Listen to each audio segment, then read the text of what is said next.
பேசு தமிழா பேசு நேயர்களுக்கு வணக்கம். இன்று மீண்டும் அண்ணனோட ஒரு உரையாடல். அண்ணா வணக்கம்ண்ணா. வணக்கம் கார்த்திக். அண்ணா கல்யாணராமன் அவர்கள் போட்ட ட்வீட்டு புது குற்றச்சாட்டு கிடையாது. பழைய குற்றச்சாட்டு தான். ஆனா யார் வச்சிருக்கான்றது முக்கியமா பார்க்கப்படுது. எப்படி பார்க்குறீங்க? சி இது பாஜகவினுடைய உட்கட்சி விவகாரம். பாஜக உறுப்பினர் கிடையாது. அண்ணாமலையின் மேல் ஒரு அன்பு கொண்ட ஒரு நபர். மோடிஜியின் ஒரு ஆதரவாளர். பாஜக வென்று வருவது இந்த நாட்டினுடைய வளர்ச்சிக்கும், இந்த நாட்டினுடைய உள்கட்டமைப்பு, பாதுகாப்பு, ராஜாங்க ரீதியிலான வெளிநாடுகளிடையிலான ஒரு தொடர்பு, மற்ற நாடுகள் மத்தியில் இந்தியாவினுடைய பார்வை உயர்வதற்கு ஒரு காரணம் என்று பல்வேறு காரணங்களின் அடிப்படையில் விருப்பெருப்புகள் தாண்டி இன்னைக்கு மோடியை தாண்டி ஒரு பெட்டரான ஒரு ஆளை காட்டி நான் ஓட் பண்ணுறதுக்கு ரெடின்னு சொல்லக்கூடிய இன்னைக்கு எனக்கு இருக்கக்கூடிய ஒரே ஆப்ஷன் பிஜேபி. அது மோடி என்ற ஒரு தலைமை என்று நம்பக்கூடிய கோடிக்கணக்கான பேரில் நானும் ஒருத்தன். So this is very simple.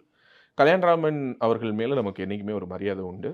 நல்ல அறிவாளி. ஓகே, அவருக்கு நிறைய விவரங்கள் புள்ளி விவரங்களாக பேசக்கூடிய ஒரு நபர்.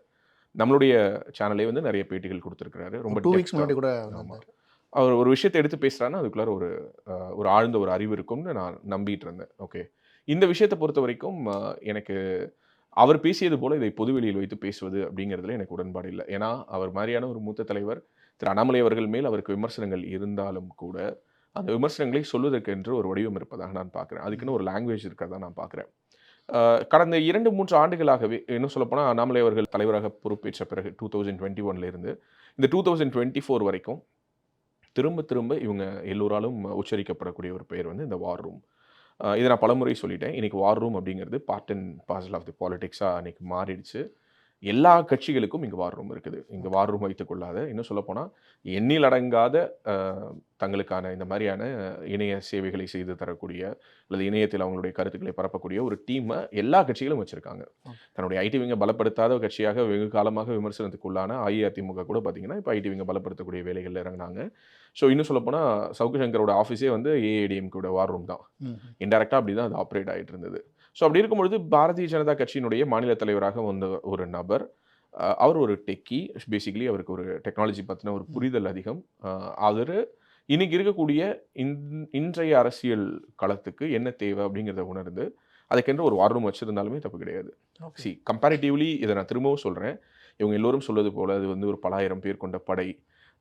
அவங்க வந்து எப்போ பார்த்தாலும் வந்து ஏதோ அணு ஆயுத சோதனையில் வார் ரூம் வச்சிருக்க கரெக்டு தானா? பட் வார் ரூம் வச்சிருக்காங்கன்னு யாரும் குற்றச்சாட்டு வைக்கல. வார் ரூம்ல இருந்து தன்னுடைய கட்சியில் இருக்கவங்களே வந்து தப்பா பேசி ட்வீட் போறாங்கன்னு தானே குற்றச்சாட்டு வைக்கிறாங்க. அதுதான் கார்த்தி, இது வந்து வார் ரூமை சேர்ந்தவங்க தான் யாரு அப்படின்னு சொல்லிட்டு இன்னைக்கு வரைக்கும் ஏதாவது அஃபீஷியலா இவர்கள் தான் வார் ரூமில் பணியாற்றுகிறார்கள் அப்படின்னு நீங்க ஒரு பெயர் பண்ணி ஏன்னா தமிழிசை மேம் பிரஸ் மீட்டுக்கு அப்புறம் ஒருத்தர் ட்வீட் போட்டாரு. எப்படி கண்டிப்பீங்க? நான் கட்சியிலே இல்ல. நான் இன்னொன்னு சொல்றேன். கட்சிக்குள்ளார அபிமானிகள்னு இருப்பாங்க. இது எல்லா கட்சிகளையும் இருப்பாங்க. கட்சிக்கு வெளியில இருந்து கட்சியை ஆதரிக்கக்கூடியவங்க இருப்பாங்க. ஒரு உதாரணத்துக்கு இப்போ திராவிட முன்னேற்ற கழகத்தை சேர்ந்த பலர் வந்து அஃபீஷியலி அவங்க பார்ட்டிகுலர் இருக்க மாட்டாங்க. திடீர்னு பார்த்தா போற போக்குல திருமுருகன் காந்தியை திட்டிட்டு இருப்பாங்க, திருமாவளவனை திட்டிட்டு இருப்பாங்க. எதுக்கு காங்கிரஸ்க்கு இவ்வளோ சீட்டுங்குவாங்க? அவங்க தங்களை திராவிட ஆதரவாளர்களாக காட்டிக்கக்கூடியவங்க. திராவிடம் 2.0 3.0 அரக்கர் கூட்டம் இந்த மாதிரிலாம் பல பேர்கள் அவங்களும் செயல்பட்ட நிகழ்வுகள் எல்லாம் நம்ம பார்த்துருக்கோம். ஸோ அரக்கர் கூட்டம்ங்கிற பேரில் கிறுக்கர் கூட்டமாக செயல்பட்டு இருந்தாங்க. அது வேறு விஷயம். பட் இருந்தாலும் சொல்கிறேன். ஸோ அந்த மாதிரி பாரதிய ஜனதா கட்சியை சேர்ந்த ஒரு உதாரணத்துக்கு சொல்கிறேன். இப்போ திரு கல்யாண்ராமன் அவர்களே இந்த வாங்கிக்கோ அப்படின்னு சொல்லிட்டு ஒரு டேக் ஐடி உங்கள் எல்லாருக்கும் நல்லாவே தெரியும். பர்சனலாக அவர் யாருங்கிறது எனக்கு தெரியும். பட் எதுக்காக அதை நான் குறிப்பிட்றேன்னா, அவர் வந்து ஒரு பகடியாக ஒரு லைவ் சிச்சுவேஷன்ஸை வந்து ஒரு திரைப்பட பாடலுடைய வடிவத்தில் அவர் பாட்டே கம்போஸ் பண்ணி போட்டுட்ருக்காரு. ஒருத்த பைசா அவர் வந்து கட்சியிலேருந்து இது வரைக்கும் பலன் அடைஞ்சிருப்பார் அப்படின்னு சொல்லிட்டு யாராவது நிரூபித்தாங்க அப்படின்னா அவர் சார்பில் நான் சொல்கிறேன், நான் வந்து அந்த நிரூபிக்கிற நபருடைய காலில் விழுந்து கூட மன்னிப்பு கேட்கறதுக்கு நான் தயார். ஏன்னா அவரெல்லாம் வந்து இதெல்லாம் எதிர்பார்த்து செய்யக்கூடிய நபரே கிடையாது. அவருக்கெல்லாம் வேலை இருக்குது, அவருடைய குடும்பம் வேறு, அவருடைய லைஃப் ஸ்டைல் வேறு. தேர் இன் செப்பரேட் என்ன சொல்கிறது, வேற ஒரு வகையான ஒரு ஒரு மூமெண்ட் மாதிரி அதை பண்ணிகிட்டு இருக்காங்க. ஓகே, ஸோ இங்கே என்ன ஒரு பிரச்சனை வருது அப்படின்னா, இங்கே ஏற்கனவே பல வருடமாக இருந்த அல்லது பல வருடமாக இந்த கட்சிக்காக உழைத்து கொண்டிருக்கக்கூடிய நபர்களுக்கு அது எப்படி அது புதுசாக ஒருத்தங்க திடீர்னு சோஷியல் மீடியாவில் வந்து பேசுவாங்களா, நாலு பாட்டு போடுவாங்களா, நாலு மீன் போடுவாங்களா, அவங்க வந்து கட்சியினுடைய ஒரு தூண் மாதிரி அவங்கள வந்து சித்தரிப்பு பண்ணால் அதை எப்படி நாங்கள் ஏற்றுக்க முடியும் அப்படிங்கிறாங்க. இது எல்லா கட்சியிலையும் நடக்கிறது தான். மற்ற கட்சிகளில் இதை வெளிப்படையாக பேசுறதுக்கான ஒரு டெமோக்ரஸி கிடையாது. பாரதிய ஜனதா கட்சியில் அது கொஞ்சம் அதிகமாகவே இருக்கிறதா நான் பார்க்குறேன். இப்போவே கூட நான் இந்த ஒவ்வொரு வார்த்தையும் நான் ரொம்ப யோசித்து பேசுறதுக்கான காரணம் என்ன அப்படின்னா, திரு கல்யாண்ராமன் அவர்கள் மேல் இருக்கக்கூடிய மரியாதைங்கிறத தாண்டி பாரதிய ஜனதா கட்சியில் ஒரு மாநில தலைவரை ஒருவர் விமர்சித்து விட்டு, அதுவும் மிக கடுமையாக விமர்சித்து விட்டு, அப்பட்டமாக பயங்கரமான இன்னும் சொல்லப்போனால் திராவிட முன்னேற்ற கழகம், அஇஅதிமுக, அண்ணா திராவிட முன்னேற்ற கழகத்தை சேர்ந்தவர்கள் கூட சொல்ல தயங்கக்கூடிய குற்றச்சாட்டுகள் எல்லாம் வச்சுட்டு அவர் பாட்டுக்கு காமா இருக்காரு. மாநில தலைவர் எதுவும் ரியாக்ட் பண்ணல. இது வேற எந்த கட்சியாக இருந்தாலும் இந்நேரம் வந்து ஒழுங்கு நடவடிக்கை அப்படிங்கிற பேர்ல கட்சியை விட்டு நீக்கியிருப்பாங்க, இல்லை கட்சியை விட்டு தற்காலிக நீக்கம், இல்லை டிஸ்மிஸ், இவரோட வந்து அண்ணன் தண்ணி புழங்கக்கூடாதுன்னு சொல்லிட்டு ஒரு அறிக்கை விட்டுருப்பாங்க. பட் எதுவுமே நடக்கல. ஸோ இது பாஜகவினுடைய ப்ளஸ்ஸா மைனஸா அப்படிங்கிறது எகைன் அது கட்சியினுடைய விஷயம். பட் நான் ஒரு விஷயத்தை புரிஞ்சுக்கிறேன். என்னன்னா, அண்ணாமலையினுடைய வளர்ச்சி அல்லது அண்ணாமலையினுடைய பிரசன்ஸ் அப்படிங்கிறது இங்கு எல்லோருக்குமே ஒரு பதட்டத்தையோ அல்லது ஒரு கலக்கத்தையோ கொடுத்துருக்குது. அதனுடைய the way how they relate it அப்படிங்கிறது நபருக்கு நபர் மாறுபடுது. எதிர்க்கட்சிக்கு சொல்றீங்களா இல்ல பாஜகவினருக்கே சொல்றீங்க? இன்க்ளூடிங் பாஜகக்குள்ளாரையே. அது என்ன காரணம் அப்படின்னா, ஜென்ரலாவே நான் நிறைய பேர் கூட பேசும்போது சொல்லுவாங்க, அவர் வந்து பாராஷூட்ல வந்து இறக்கி விட்ட மாதிரி நேரா அவரை வந்து கொண்டு வந்து இறக்கி விட்டுட்டு போயிட்டாங்க. ஏன் இறக்கி விடுவதற்கான ஒரு அவசியம் இருந்தது? சும்மா கொண்டு வந்து யாரையோ ஒருத்தங்களை இறக்கி விட்டுட்டா அவங்க எல்லோருமே அப்படி வந்துருவாங்களா? இந்த மாதிரி பல கேள்விகள் இருக்கு. அது எல்லாத்துக்கும் நியாயமா உட்கார்ந்து ஒரு தர்க்க ரீதியில பதில் சொல்லணும். ஒரு உதாரணத்துக்கு சொல்றேன். அண்ணாமலை நீங்க சொல்ற மாதிரி ஒரு வார் ரூம் வச்சிருக்காரு. அந்த வார் ரூம்ல வந்து 10,000 பேர் வேலை பார்க்குறாங்க. அவங்களோட வேலை வந்து டெய்லி அண்ணாமலை வாழ்கன்னு சொல்றது தானே வச்சுப்போம். 10,000 பேருக்கு அவர் சம்பளம் கொடுக்கறதுனால அந்த 10,000 பேர் தானே சொல்லுவாங்க. அதை பார்த்து 1,00,000 மக்கள் சொல்ல மாட்டாங்க. அதை பார்த்து மக்கள் ஓட்டு போட மாட்டாங்க. அதை பார்த்து மக்கள் ஒரு தன்னெழுச்சியோட வந்து அவர் ஒரு பாத யாத்திரை போகும்போது கூட நடந்துட மாட்டாங்க. அல்லது அதன் மூலமாக ஊடகங்கள் எல்லோரும் வந்து ஒரு கவனத்தை வந்து ஒரு கட்சியை நோக்கி திருப்பிட மாட்டாங்க. நான் பல முறை சொல்லியிருக்கேன், இந்த கட்சிங்கிறது நிறைய பேருடைய உழைப்பில் உருவான ஒரு கட்சி. அதில் மாற்றுக்கிறது கிடையாது. எத்தனையோ பேர் அவங்களுடைய உழைப்பை கொடுத்துருக்காங்க. டாக்டர் கிருபாநிதியில் தொடங்கி அதற்கு முன்னதாக இருந்த தலைவர்கள் இருந்து மோகன் ராஜுலுவாக இருக்கட்டும், இலகணேசனாக இருக்கட்டும், ஹெச் ராஜாவாக இருக்கட்டும், இந்த மாதிரி பொன் ராதாகிருஷ்ணன், சிபி ராதாகிருஷ்ணன், தமிழிசை, எல் முருகன், எல்லோருமே, வானதி சீனிவாசன், இந்த மாதிரி கட்சியினுடைய முகங்களாக நம்ம சொல்கிறோம். ஓகே, இதை தாண்டி வெளியிலேயே வராமல் இந்த கட்சிக்காக உழைத்து ஓடாய் தேய்ந்து தன்னுடைய சொத்துக்களை விற்றவர்கள் இருக்கிறாங்க. இதன் மூலமாக பல அச்சுறுத்தல்களை சந்திச்சவங்க இருக்காங்க. தங்களுடைய வாழ்க்கையை பணயம் வைத்தவர்கள் இருக்காங்க. அதெல்லாம் இல்லைன்னு சொல்ல, எல்லா பார்ட்டியிலையும் இருப்பாங்க. எல்லா பார்ட்டியிலும் இருப்பாங்க. திராவிட முன்னேற்ற கழகத்தை திரும்பி பார்த்து நம்ம சொல்லக்கூடிய விமர்சனத்திலே ஒன்று என்னன்னா, அண்ணா சாகும்போது கலைஞர் 5வது இடத்துல இருந்தாரு, கலைஞர் எப்படி முதல் இடத்துக்கு வந்தாருன்னு ஒரு குற்றச்சாட்டு வைப்பாங்க. கலைஞர் எப்படி வந்தாருன்னா அது கலைஞருடைய திறமை. காலம் முழுக்க கலைஞருடைய அமைச்சரவையில் 2ஆம் இடத்தில் இருப்பது போதுமானதாக அன்பழகன் நினைத்தார். அதனால அவர் அன்பழகனாவே 2வது இடத்துல இருந்தார். நாவலர் நெடுஞ்செழியன் போதும்னு நினைச்சார். அதனால அவர் பின்னாடி இருந்தார். முன்னாடி வரணும்னு எம்ஜிஆருக்கு தோணுச்சு. அதனால எம்ஜிஆர் முன்னாடி வந்தார். ஸோ இது வந்து ஒரு டிபேட்டாக எடுத்து பேசணும் அப்படின்னா பேசிக்கிட்டே இருக்கலாம். இப்போ திராவிட முன்னேற்ற கழகத்தில் எம்ஜிஆருக்கு கிடைச்ச அட்டென்ஷன் வந்து கலைஞருக்கு ஒரு மிகப்பெரிய எரிசலை கொடுத்துச்சு. அது என்ன ஒரு நடிகனுக்கு அவ்வளோ பெரிய ஒரு அட்டென்ஷனா அப்படின்னா, அந்த நடிகரை பார்த்து தான் உதயசூரியனுக்கு ஓட்டு போட்டாங்க. அந்த நடிகர் வந்து கழுத்தில் துப்பாக்கி குண்டோட குண்டடிப்பட்டு அவர் வந்து கழுத்தில் கட்டு போட்டு உட்காந்துருக்க புகைப்படத்தை போட்டு தான் உங்களால் ஒரு தேர்தலே ஜெயிக்க முடிஞ்சுது.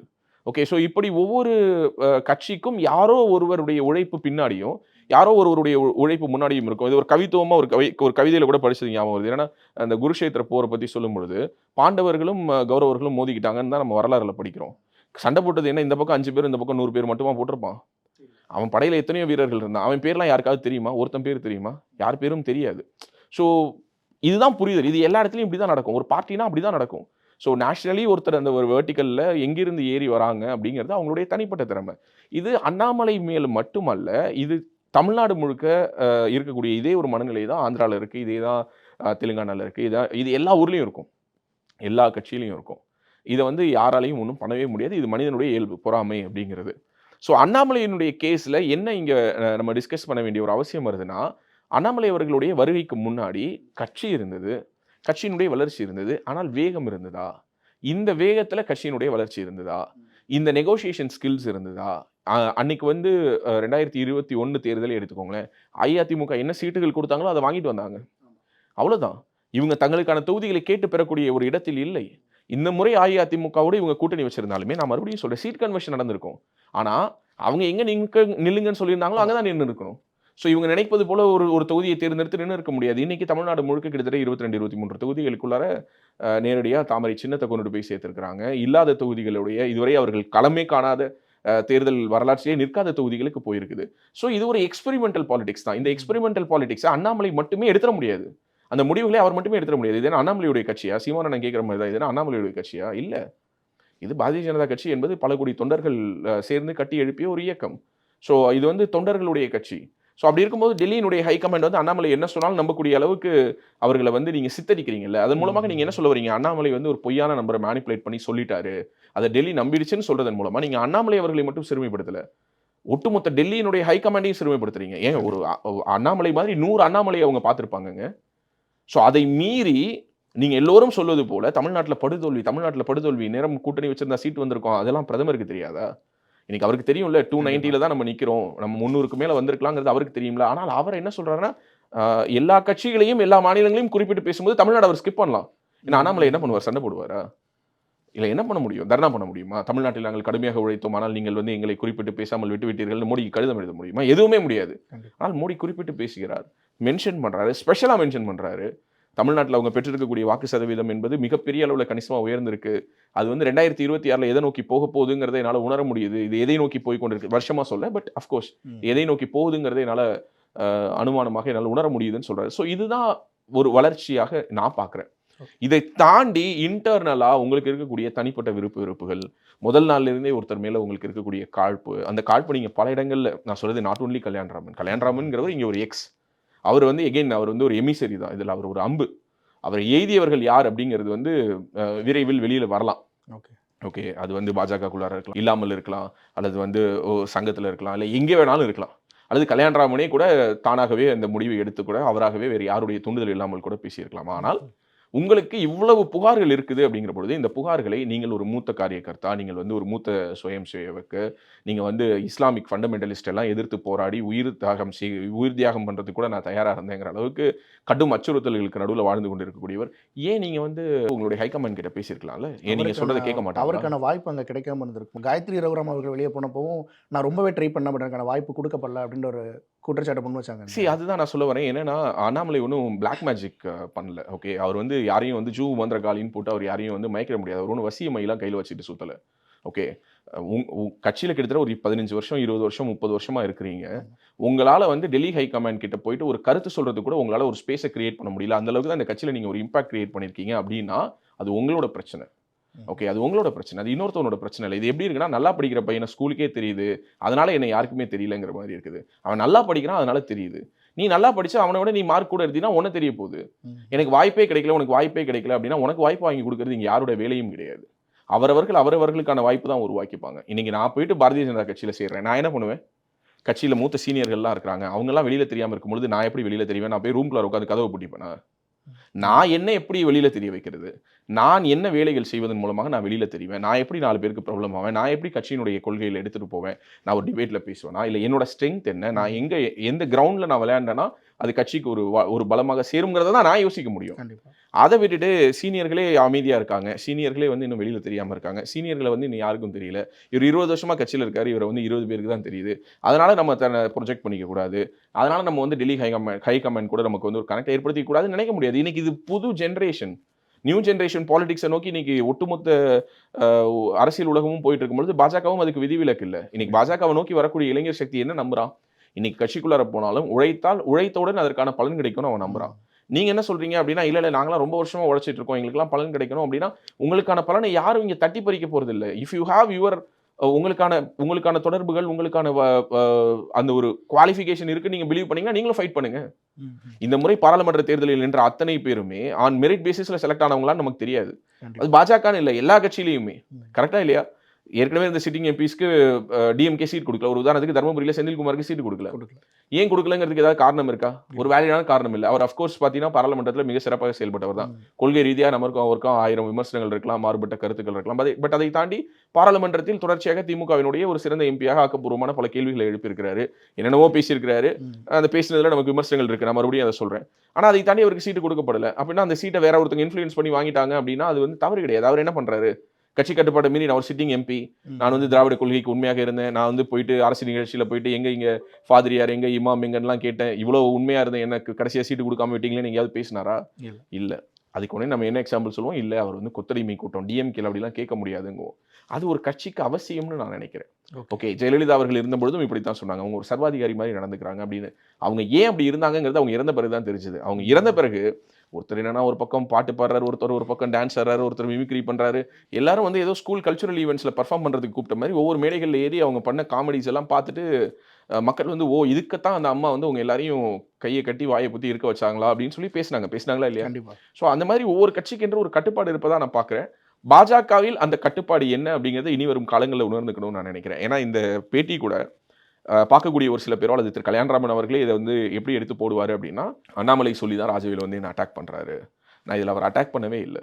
நான் என்ன கேட்குறேன்னா, நீங்கள் ஒரு மூத்த நபர், மூத்த ஒரு நிர்வாகி, உங்களுடைய குறைகள் இவ்வளோ இருக்குதுங்கிற பொழுது நீங்கள் ஒரு ப்ரௌட் ஸ்வயம் சேவக், உங்களுக்கு ஆர்எஸ்எஸ்ல உங்களுக்கு மிகப்பெரிய கனெக்ட் இருக்குது, nationally you are well established person, go and hit the right doors.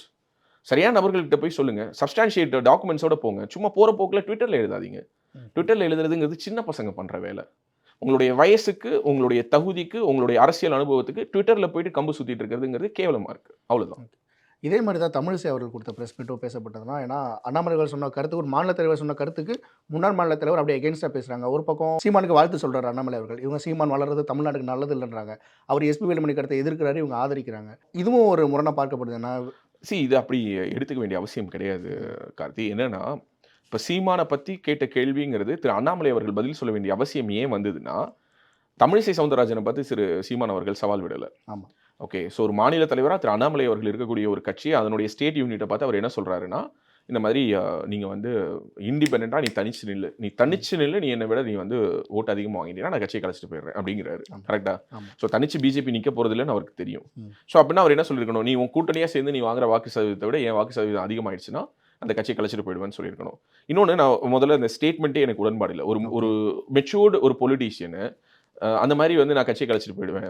இப்போது நம்மளே ஒரு யூடியூப் சேனல் நடத்துகிறோம். சரி, ஒரு ஆர்வத்தின் அடிப்படையில் நம்ம சொல்கிறோம். நேற்று ஒரு வீடியோவில் நான் சொல்லும்பொழுது சொல்கிறேன், இது மட்டும் நடக்கலைன்னா நான் வந்து இந்த சேனலையே எடுத்து பூட்டிட்டு போயிடுறேன்னு. கொஞ்சம் போயிட்டு உட்காந்து பார்க்கும்பொழுது நம்ம பேசின பேச்சு நமக்கே ஒரு மாதிரி ஆக்வர்டாக இருக்குது. டே, இந்த சேனல்ங்கிறது உன்னுடைய சொத்து மட்டுமல்ல, இதில் பார்க்கக்கூடிய 5 லட்சம் 6 லட்சம் சப்ஸ்கிரைபர் இருக்காங்க. இதில் ஒரு 20 பேர் வேலை பார்க்குறான். அவனுடைய குடும்பம் இதை சார்ந்து இருக்கு. இவ்வளோ விஷயங்களை ஒரு சாதாரண ஒரு கம்பெனி நடத்துகிற நம்மளே யோசிக்கும் பொழுது, ஒரு கட்சியை நடத்துகிற நீங்கள், உங்களை நம்பி 30 லட்சம் பேர் ஓட்டு போடுறான். உங்களுடைய சுய ஈகோவுக்கு ஒருத்தன் கூட சொடுக்கு போட்டு நான் கட்சியை கழிச்சிட்டு போயிடுவேன் அப்படின்னா, இது வந்து ஒரு மெச்சூர்டு ஸ்டேட்மெண்ட்டே கிடையாது முதல்ல. ஸோ இது ஒரு பக்கம் அப்படியே நகர்த்தி வச்சிடுறேன். இப்போ coming back to the point, Seeman அவர்களுடைய அந்த ஸ்டேட்மெண்ட்டை அல்லது சீமான் அவர்கள் தொடர்பான ஒரு கேள்விக்கு திரு அண்ணாமலை அவர்கள் பதில் சொல்லும் பொழுது, அந்த பதில் அவர் ஒரு விஷயத்தை சேர்த்து பஞ்ச் பண்ணுறாரு. ஈவன் தோ நான் வந்து அவரை விட ஓட்டு அதிகமாக வாங்கிட்டா கூட நான் அவரை கட்சி கழிச்சிட்டு போகலாம் நான் சொல்ல மாட்டேன். அது அவருடைய வழி, இது என் வழி. எதுக்காக சீமான் என்டார்ஸ் பண்ணுற அப்படிங்கிறத அவர் சொல்கிறாரு. என்னன்னா, இங்கு திராவிட கட்சிகளுக்கு மாற்றாக களத்தில் நின்று வாக்குகள் வாங்க முடியுங்கிறத சீமான் நிரூபிச்சிருக்காரு. அதுக்காக நான் வாழ்த்துறேன்னு சொல்றாரு. It is statement. Okay, it is statement. இதில் ஒன்றும் தவறு கிடையாது. நானும் மறுபடியும் சொல்றேனே, இன்றைக்கும் நாம் தமிழர் கட்சி என்ற ஒரு கட்சி தவறான கட்சி கிடையாது. கட்சியில் இருக்கக்கூடிய அடிப்படை உறுப்பினர்கள், அந்த கட்சியில் இருக்கக்கூடிய எல்லாரும் ட்ரூவா, ஹார்ட் ஃபெல்ட்டா, கையில் காசு இல்லாமல், அடுத்த வேளை சாப்பாட்டுக்கு பணம் இருக்குதா இதெல்லாம் பார்க்காம, எனக்கு தெரிஞ்சு இந்த தடவை தான் முதல் முறையாக கட்சியின் சார்பாக ஒவ்வொரு பாராளுமன்ற தொகுதிக்கும் தேர்தல் நிதினு ஒரு 5 லட்ச ரூபா கொடுத்துருக்காங்க. இதுக்கு முன்னாடிலாம் ஒரு சட்டமன்ற தேர்தலுக்கே 1 லட்ச ரூபா தான் கொடுப்பாங்க. ஸோ அந்த வகையில் கால்குலேட் பண்ணால் 6 சட்டமன்றத்துக்கும் சேர்த்து 6 லட்ச ரூபாயாவது கொடுத்துருக்கணும். வெறும் 5 லட்சம் ரூபாய் தான் தலைமையிடமிருந்து கொடுக்கப்பட்டிருக்கு. அப்படின்னா ஒட்டுமொத்த தலைமையும் சேர்த்து 40 தொகுதிகளுக்கும் கொடுத்த தொகுதி நிதிங்கிறது வந்து 40 × 5 2 கோடி. ஸோ இதை வைத்து தான் அவர்கள் தேர்தலை சந்தித்திருக்காங்க. கூடுமானவரை இந்த முறை நிறைய மருத்துவர்கள் வேட்பாளர்களாக இருந்ததுனால அவங்களுடைய சுய பணத்தில் சொந்த செலவில் போட்டு ஏதாவது பண்ணியிருப்பாங்க. அங்கங்கே ஏதாவது திரள் நிதினு திரட்டி இருக்கலாம். ஸோ நாம் தமிழர் கட்சிங்கிற ஒரு கட்சி பண்ணியிருக்கக்கூடிய பர்ஃபார்மன்ஸை பியாண்ட் ஆல் த டிஃபரன்சஸ், நீ அந்த கட்சி மேலே வைக்கக்கூடிய விமர்சனம், நான் தனிப்பட்ட முறையில் சீமானா மேலே வைக்கக்கூடிய விமர்சனம், அல்லது ஒட்டுமொத்தமாக நடக்கக்கூடிய எல்லா சினாரியஸையும் தவிர்த்து பார்த்தாலும், சரி, மேஜிக்கல் நம்பர் 35 லட்சம் வாக்குகள் வாங்கியிருக்காங்கிறத அட்ரஸ் பண்ணணும். அதை அண்ணாமலை அட்ரஸ் பண்ணுறாரு. அது அவருடைய மெக்னானிமிட்டி, அவருடைய ரொம்ப ஒரு பரந்த மனசை அது காட்டுது. ஏன்னா அதற்கு முந்தின நாள் வரைக்கும் 2 சோஷியல் மீடியா ஐடிவிங்கும் சோஷியல் மீடியாவில் வந்து 2 கட்சிகளுடைய ஐடிவிங்கும் பரஸ்பரம் இந்த பக்கம் அண்ணாமலை அவர்களை பற்றி ஒரு ட்விட்டர் ட்ரெண்டிங், அந்த பக்கம் சீமான் அவர்களை பற்றி ஒரு ட்விட்டர் ட்ரெண்டிங்னு போயிட்டு இருந்தது. So he wants to put a full stop. So அதனால் அவர் சொன்னார். பட் இந்த இடத்துல தமிழிசை அக்கா சொல்கிறது தப்பு கிடையாது. அவங்களுடைய பார்வை அது வளர்றது தப்பு இல்லைங்கிறாங்க. இப்போ தமிழிசை அவர்கள் சொன்ன கருத்து தான் யார் சொல்லியிருந்தாங்கன்னா செல்வ பெருந்தகையும் சொல்லியிருந்தாரு. செல்வ பெருந்தகை இன்னும் ஒரு படி மேலே போயிட்டு ஒரு பிரிவினைவாத சக்தி வளர்றதுல எனக்கு உடன்பாடு இல்லைன்னு சொல்லியிருந்தாரு. அது செல்வ பெருந்தகையுடைய கருத்து. ஆமாம், நிறைய பிரிவினைவாத கருத்துக்கள் பேசக்கூடியவர்கள் நாம் தமிழர்கள் இருக்கிறாங்கன்னா, ஆமாம் இருக்காங்க. இப்போ நான் அதை என்டார்ஸ் பண்ணுறேங்கிறதுக்காக நான் செல்வ பெருந்தகையோட நான் க்ளோஸ் ஆகிட்டனோ அல்லது காங்கிரஸ் கட்சியை நான் என்டார்ஸ் பண்ணுறனோ அர்த்தம் கிடையாது. ஒரு ஸ்டேட்மெண்ட்டாக மட்டும் தான் பார்க்கணும். ஸ்டேட்மெண்ட்டை தாண்டி அதில் இன்டர்பிரேட் பண்ணுறதுக்கு வேறு எதுவும் இருக்கதா நினைக்கல. ஆனால் என்னன்னா, இந்த தேர்தலுடைய முடிவுகளுக்கு பிறகு தமிழ்நாட்டில் இருக்கக்கூடிய அரசியல் ஊடகங்கள் எல்லோருக்குமே ஒரு கால்குலேஷன்ஸ் இருக்கும் இல்லையா, அவங்களுக்குன்னு சில சோர்சஸ் இருக்கும். ஸோ அவங்க எல்லோருக்குமே என்ன தெரிய வந்துருச்சுன்னா, திரு அண்ணாமலை அவர்களுக்கு மத்திய அமைச்சராக ஒரு எலிவேஷன் கிடைக்கலாம். ஸோ அப்போது மாநில தலைவராக வேறு யாரோ ஒருவர் மாறுவதற்கான வாய்ப்பு இருக்குது. ஸோ அப்போ அதை வச்சு ஒரு இன்ஸ்டிகேஷன் பண்ணால் எப்படி இருக்கும்? ஸோ அந்த கேள்வியை தமிழிசையிடம் த்ரோ பண்ணி, அதே கேள்வியை திரும்ப அண்ணாமலை கிட்ட த்ரோ பண்ணி, அதே கேள்வியை திரும்ப வேலுமணி கிட்ட த்ரோ பண்ணி, அதே கேள்வியை திரும்ப எடப்பாடி கிட்ட த்ரோ பண்ணால் ஏதாவது ஒன்று கிடைக்குமா? அஃப்கோர்ஸ் தட் அங்கே ஒரு நியூஸ்ன்னு ஒன்று வரணும்ல. எல்லாருமே ஒன்றுமே சொல்லாமல் அது அவருடைய கருத்து அப்படின்னு சொல்ல முடியாதுல்ல. ஏன்னா இப்ப ஜெயக்குமார் பார்த்தோன்னா ஒரே வார்த்தையில சொல்லிட்டு போயிட்டாரு. வேலுமணி அவர்களுடைய கருத்துங்கிறது அவருடைய கருத்து. அது கட்சியினுடைய கருத்து இல்லன்னு சொல்றாரு. இதனால வேலுமணிக்கும் ஜெயக்குமாருக்கும் சண்டையா? இப்ப இத டிஸ்கஸ் பண்றத விட, தமிழிசைக்கும் அண்ணாமலைக்கும் சண்டையாங்கிறத டிஸ்கஸ் பண்ணா ஒரு நல்ல ஒரு அதுக்குள்ளார ஒரு மசாலா இருக்கா? ஒரு ஸ்பைசியா இருக்கா? அப்படி போட்டா தமிழ்நாட்டுல யூடியூப் சேனல்ல நல்ல வியாபாரம் ஓடுமா? டெலிவிஷன் சேனல்ஸ்க்கும் நல்ல ஒரு நியூஸ் வேல்யூ கிடைக்குமா? ஸோ அதனால அத நோக்கி போறாங்க. அதை தாண்டி இதுல ஒன்றும் இருப்பதாக நான் நினைக்கல. இன்னொன்னு நான் பெர்சனலி சொல்றேன். இப்ப தமிழிசை என்ற ஒரு நபர் இந்த கட்சிக்கு எதுவுமே பண்ணல. அவங்க எதுவுமே பண்ணாம இந்த கட்சிய அப்படியே வந்து டெட்டா வச்சிருந்தாங்கன்னா, நான் அத ஒத்துக்க மாட்டேன். ஏன்னா, ஈவன் தோ அவங்க ட்ரோல் மெட்டீரியல் ஆனாலும் கூட, இந்த கட்சிய எடுத்துட்டு போய் சேர்க்கிறதுல அவங்களுடைய பங்களிப்பும் இருந்திருக்குது.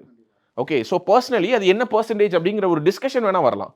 அவங்க அந்த கட்சிய சரியா எடுத்துட்டு போனாங்களா? சரியான சீட்டுகள் வாங்குனாங்களா? வென்றாங்களா? தோத்தாங்களா? Full freedom குடுத்தாங்களா? சரியான நிர்வாகிகள் போட்டாங்களா? டெய்லி பிரஸ்ஸ சந்திச்சாங்களா? அண்ணாமலைக்கு இருந்த ஒரு கரிஸ்மேட்டிக்கான ஒரு அந்த ஒரு appeal towards the mass public அவங்களுக்கு இருந்ததா? இதெல்லாம் டிபேட். இதெல்லாம் விவாதத்துக்கு உட்பட்டது. ஆனால் திருமதி தமிழிசை சவுந்தரராஜன் அவர்கள் வந்து கட்சியில ஒண்ணுமே பண்ணல அப்படிங்கிற ஒரு ஸ்டேட்மெண்ட்ட நான் சொல்ல மாட்டேன்.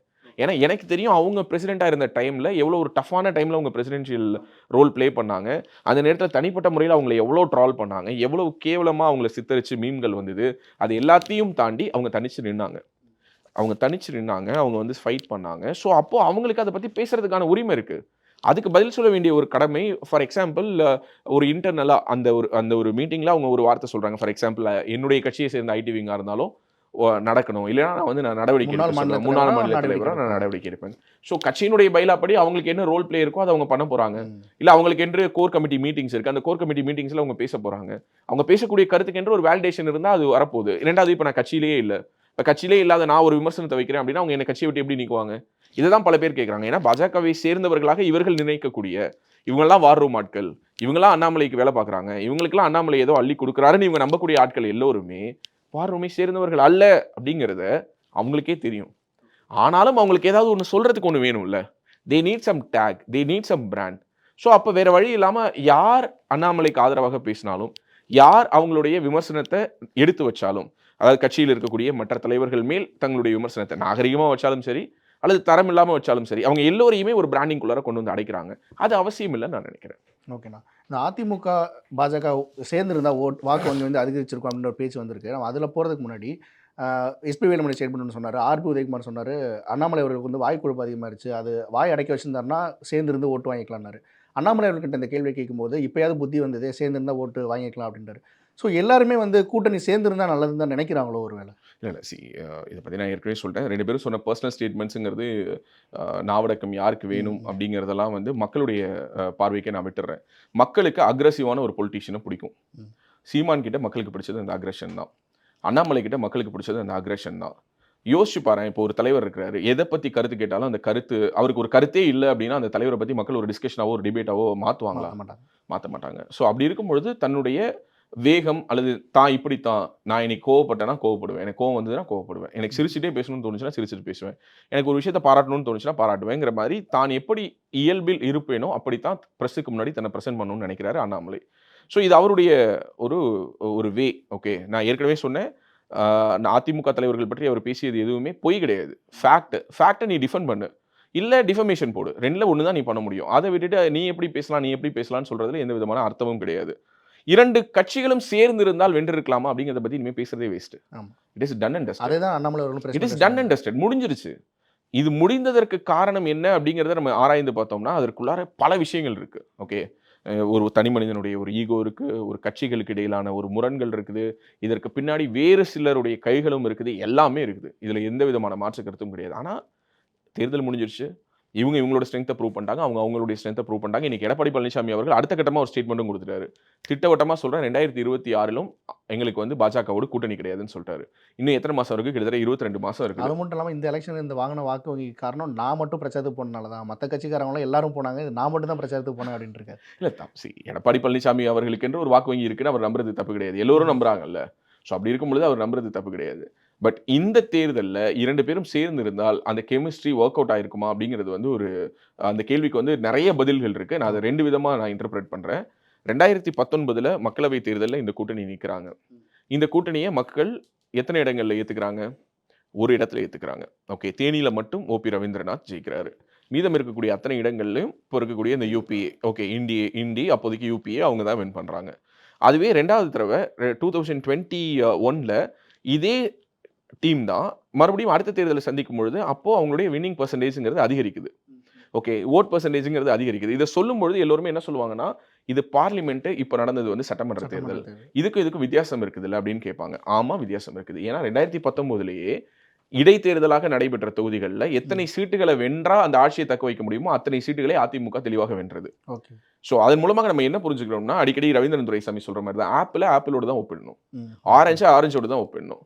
ஸோ நம்ம 2019 2021 ஒப்பிடக்கூடாது. ஏன் இந்த 2021 ஒப்பிடுறாங்க அப்படின்னா, ஒரு கூட்டணி கணிசமாக உயர்கிறது அப்படின்னு காட்டுறதுக்காக இது ஒப்பீடாக நம்ம சொல்றோம். நானே கூட சொல்லியிருக்கேன். ஆமாங்க, 2019ல அவங்களுடைய அக்செப்டன்ஸ் லெவல் கம்மியா இருந்தது. 2021ல அதிகமா அக்செப்ட் பண்ணியிருக்காங்க. அப்படின்னா 24ல இன்னும் தான் அதிகமா அக்செப்ட் பண்ணியிருப்பாங்களே. ஆனால் அண்ணாமலை இது எல்லாத்தையும் தெரிஞ்சு தான் அந்த முடிவு எடுத்தார். அதாவது இந்த முறை நின்னா நம்ம ஒரு 3 சீட்டோ 2 சீட்டோ ஜெயிக்கலாம். அதிமுக ஒரு 5 சீட்டோ 6 சீட்டோ ஜெயிக்கலாம். ஆனால் தமிழ்நாட்டுல பாஜக என்ன ரோல் பிளே பண்ணணும், எதற்காக அண்ணாமலையை இங்க மாநில தலைவராக்கியிருக்காங்க? அதிமுக ஆட்சி கொண்டுட்டு வரதுக்காக ஆக்கல. கண்டிப்பா அதை முதல்ல புரிஞ்சுக்கணும். ஏன்னா இங்க எல்லோருமே திரும்ப திரும்ப சொல்றது என்னன்னா, அதிமுக 15 இடங்கள் வென்று இருக்குமே. அதிமுக 15 இடங்கள் வெல்லாததுனால தான் இன்னைக்கு எத்தனை தொகுதியில் அவங்க டெபாசிட் இழந்திருக்காங்க, எத்தனை தொகுதியில் அவங்க 3ஆம் இடத்துக்கு தள்ளப்பட்டிருக்காங்கிறது ஒரு டிஸ்கஷன் ஆயிருக்கு. 81 சட்டமன்ற தொகுதிகளில், அதாவது இந்த பாராளுமன்ற தொகுதிகளுக்கு உட்பட்ட ஒவ்வொரு பாராளுமன்றத்துக்கும் 6 சட்டமன்றங்கள்ங்கிற பொழுது 81 சட்டமன்ற தொகுதிகளில் பாஜக 2ஆம் இடம் பிடிச்சிருக்குது. ஸோ இது எல்லாமே ஏன் ஒரு டிஸ்கஷன் ஆகுது அப்படின்னா, இந்த 2 கூட்டணிகளும் தனித்து இருக்கிறதுனால தான். சரி, அப்படின்னா மோடியுடைய அரசுக்கு வந்து இப்போ ஒருவேளை வந்து எம்பி ஷார்ட் ஃபால் வந்திருந்தா, நீங்க வந்து இந்த கூட்டணி வந்து இப்படி போயிருந்தா ஒத்துட்டு இருப்பீங்களா? அன்னைக்கு வந்து ஒட்டுமொத்த பிளேமும் அப்படி ஆயிருக்கும். ஏன்னா again this is a hypothetical question. அப்படி ஆகியிருந்தா என்ன ஆயிருக்கும்? அப்படின்னா இப்படி எல்லாம் ஆகாது அப்படிங்கிற ஒரு நம்பிக்கையில தமிழ்நாட்டில் நீங்க 40 சிட்டி நீங்க என்ன வேணாலும் கேம்பிள் பண்ணுங்க, பரவாயில்ல, we will have our own மெஜாரிட்டின்னு டெல்லி ஹைகமாண்ட் நம்பினதுனால தான் இந்த அலையன்ஸ்க்கு அவங்க ஒத்துக்கிட்டாங்க. இல்லைன்னா அவங்களால் எப்படியாவது, நான் மறுபடியும் சொல்றேன், அவங்க நினைச்சிருந்தா என்ன பண்ணியாவது இந்த அலையன்ஸை அவங்களால திரும்ப ரிவோக் பண்ணியிருக்க முடியும். அவங்க அதை ஒரு கட்டத்துக்கு மேல ஓகே ஃபைன், அவங்களுக்கு இந்த அளவுக்கு இன்ட்ரெஸ்ட் இல்லையா, நம்மளை இந்த அளவுக்கு வேணாம்னு நினைக்கிறாங்களா, அப்படி ஒரு அலையன்ஸ் அவங்க கூட தேவையில்லை, பரவாயில்ல விட்டுருவோம், எலெக்ஷன்ஸ் முடியட்டும் அப்புறம் பார்த்துக்கலாம் அப்படிங்கிற ஒரு மனநிலையில தான் அவங்க நகர்த்தாங்க. ஸோ அப்படி இருக்கும்பொழுது டெல்லியில் இருக்கக்கூடிய பாஜகவினுடைய தேசிய தலைமை வந்து இந்த அலையன்ஸை வந்து உருவாக்காமல் விடலை. அவங்க ஈவன் தோ அண்ணாமலைக்கும் அவர்களுக்கும் அவ்வளோ பிரச்சனைகள் இருந்த பிறகும் கூட தொடர்ச்சியாக கடைசி நிமிடம் வரை இங்கே யார் வந்தாங்க, யார் பேசினாங்க, எங்கே யாரை சந்திச்சாங்கிறது முதற்கொண்டு எனக்கு தெரியும். பட் அதை பற்றி நான் பேச விருப்பப்படலை. ஏன்னா பாஜக இதில் என்ன முயற்சிகளை எடுக்கணுமோ அது அத்தனையும் எடுத்தது. வேண்டான்னு சொல்லக்கூடிய ஒரு நபர், இன்னும் சொல்ல போனா அவங்களை சந்திக்கவே விருப்பம் இல்லைன்னு சொல்லக்கூடிய ஒரு நபர், இன்னைக்கு அவர் என்ன அடைஞ்சிட்டாரு? திருநெல்வேலி மாதிரியான ஒரு பாராளுமன்ற தொகுதியில, பாளையங்கோட்டை மாதிரியான இஸ்லாமியர்கள் அதிகமாக அடர்த்தியாக வசிக்கக்கூடிய பகுதியில், இன்னும் சொல்ல போனா திருநெல்வேலி பாராளுமன்றத்துக்கு உட்பட்ட பல பகுதிகள் வந்து பார்த்தோன்னா எப்போதுமே அதிமுகவினுடைய கோட்டையாக இருந்த தொகுதிகள் தான். அப்படிப்பட்ட தொகுதியிலேயே நீங்க வந்து வெறும் 2000 ஓட்டுகள் வித்தியாசத்தில் தான் நாம் தமிழரை விட உங்களால் அதிகமாக எடுக்க முடிஞ்சது. 3வது இடத்துக்கு தள்ளப்பட்டிருக்கீங்க. 1,00,000 ஓட்டு எடுக்கல. ரொம்ப முக்கியமான விஷயம், 1,00,000 ஓட்டுகளை உங்களால் திருநெல்வேலி பாராளுமன்ற தொகுதியில் தொட முடியல. ஸோ நீங்கள் என்ன நினைக்கிறீங்கன்னா, எஸ்டிபி அணி சேர்த்துக்கிட்டால் உங்களுக்கு மிகப்பெரிய அளவில் இஸ்லாமியர்கள் வாக்கு செலுத்திடுவாங்கன்னு நினைக்கிறீங்க. ஏதாவது ஒரு ஊரில் அல்லது இஸ்லாமியர்கள் அடர்த்தியாக வாழக்கூடிய ஏதாவது ஒரு தொகுதியில் இஸ்லாமியர்கள் ஓட்டு அதிமுகவுக்கு வந்திருக்கு, எஸ்டிபி மாதிரியான ஒரு கட்சியை சேர்த்துக்கிட்டதுனால அப்படிங்கிறத நிரூபிக்க முடியுமானா முடியாது. ஏன்னா அப்படி ஒரு ஓட் டிரான்ஸ்ஃபர்ங்கிறது நடக்கவே இல்லை. நீங்கள் இதை நிரூபிக்கிறதுக்காக என்னென்ன பண்ணுவீங்க? இப்போ உதாரணத்துக்கு நான் வந்து நீட் தேர்வை எதிர்க்கிறேன் அப்படின்னு சொல்லி குரல் கொடுக்கலாம், முறைகேடு நடந்துருச்சுங்களா, இன்னும் அடுத்து டெய்லி மோடியை விமர்சிச்சு, ஒரு நாள் ஸ்டாலினை விமர்சிச்சோமா, ஒரு நாள் மோடியை விமர்சிச்சோமா, ஒரு நாள் அண்ணாமலை விமர்சிச்சோமா, நீங்கள் டெய்லி அறிக்கை கொடுத்துட்டு இருக்கலாம். ஆனால் மக்கள் உங்களை அஇஅதிமுகவை சிறுபான்மை மக்களுக்கான ஒரு கட்சியாகவோ அல்லது பாஜகவுக்கு நீங்கள் உண்மையான ஒரு எதிரினோ கன்சிடர் பண்ணவே போகிறதில்லை. ஓகே, நீங்கள் பாஜகவோடு திமுக சொல்வது போல ரகசிய கூட்டணியில் இருக்கீங்கன்னா நான் சொல்ல மாட்டேன். எடப்பாடி பழனிசாமி அவர்களுக்கு இன்னைக்கு பாஜக என்பது மிகவும் ஒரு கசப்பு மருந்து போல இருக்குது. தப்பு கிடையாது, அது அவருடைய கட்சிக்கான முடிவு. அது அவர் தாராளமாக எடுக்கிறதுக்கான எல்லா விதமான தார்மீக உரிமையும் அவருக்கு இருக்குது. ஆனால் இந்த கம்பேரிசன்ஸ்ங்கிறது இருந்துகிட்டு தான் இருக்கும், எப்போதுமே இது இருக்கும் தான். அதிமுகவும் பாஜகவும் சேர்ந்து இருந்தால் வென்றிருக்கலாமா? ஆமா, வென்றிருக்கலாம். ஆனால் பாஜகவுக்கு இன்றைக்கு கிடைத்திருக்கக்கூடிய இந்த ஒரு பொலிட்டிக்கல் மைலேஜ், இதன் மூலமாக அவங்க 2026ல் அவங்க எந்த இடத்தை நோக்கி அவங்க நகர்வாங்க, 2031ல் எதை நோக்கி நகர்வாங்க, எவ்வளோ சீக்கிரம் அவங்க தமிழ்நாட்டில் ஆளும் கட்சியாக மாறுவதற்கான சாத்தியங்களை இது உருவாக்கி இருக்குதுங்கிறது தான் பாஜக என்ற ஒரு கட்சி பார்க்கும். என்னைக்குமே அவங்க ஷார்ட் டேர்ம் கோல்ஸ் ஒர்க் பண்ணுற பார்ட்டி கிடையாது, லாங் டேர்மில் தான் சிந்திப்பாங்க. இந்தியா முழுவதும் காவிமயமாக வேண்டும், இந்தியா முழுவதும் பாரதிய ஜனதா கட்சி ஆட்சி வர வேண்டும் என்பதற்கான ஒரு சிஸ்டமேட்டிக் பிளான் அவங்க கிட்ட இருக்கு. இப்பவே பார்த்தீங்கன்னா விக்ஷித் பாரத்துக்கு 2047க்கு என்ன கோல்ஸுங்கிறத அவங்க இப்போ செட் பண்ணிட்டு இருக்காங்க. ஸோ அப்படி நாட்டுக்காக சிந்திக்கக்கூடிய கட்சி தன்னுடைய கட்சிக்கும் அப்படி தான் சிந்திக்கும்.